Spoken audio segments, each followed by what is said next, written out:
Well, news broke late yesterday evening that Attorney General William Barr had been reaching out at Donald Trump's request to other governments and their intelligence agencies to get them to provide any information they may have on U.S. intelligence agencies so that the Trump administration could then use that information to discredit the entire Mueller investigation.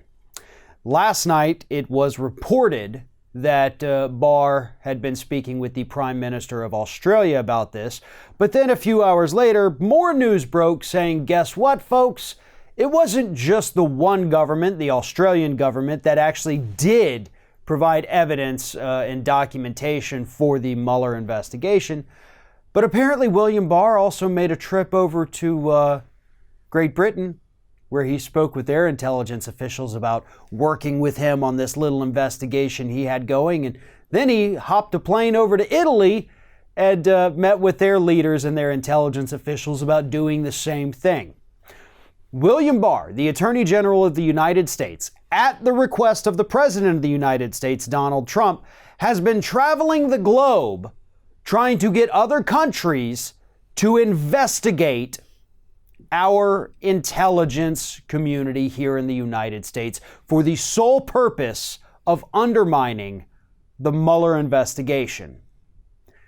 Now, what's odd about this is that, as far as I knew, Mueller investigation was over.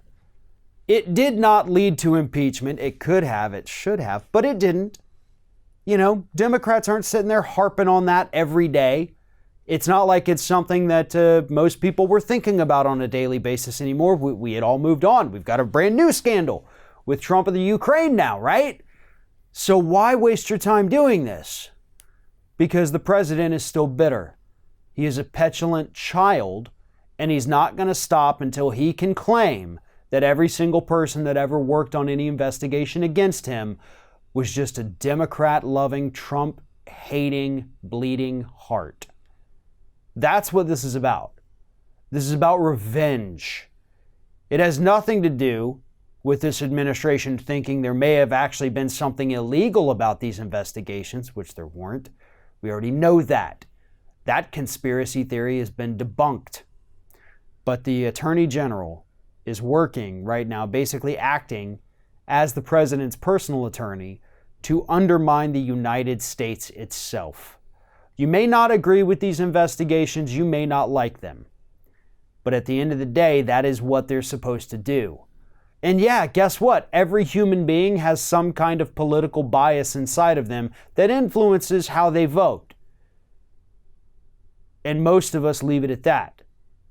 And these people who are career officials within the CIA or the FBI who were doing these investigations, they didn't do it because they hated you. They did it because it was their job. It's not because they love the Democrats. It's because they understand that they have a duty to the office that they hold. That's where this came from. But not to the president. To Donald Trump, these people did it for one reason and one reason alone, and it's because they hate him. And he is not going to stop until he can smear each and every human being that ever worked on any investigation against him. Thanks for watching, everybody. And don't forget, if you like what you see here, like, comment, share, and subscribe to our channel. And now you can also become a member of Ring of Fire and get exclusive early access to certain Ring of Fire videos all throughout the week. Just click on the little join button right below the video.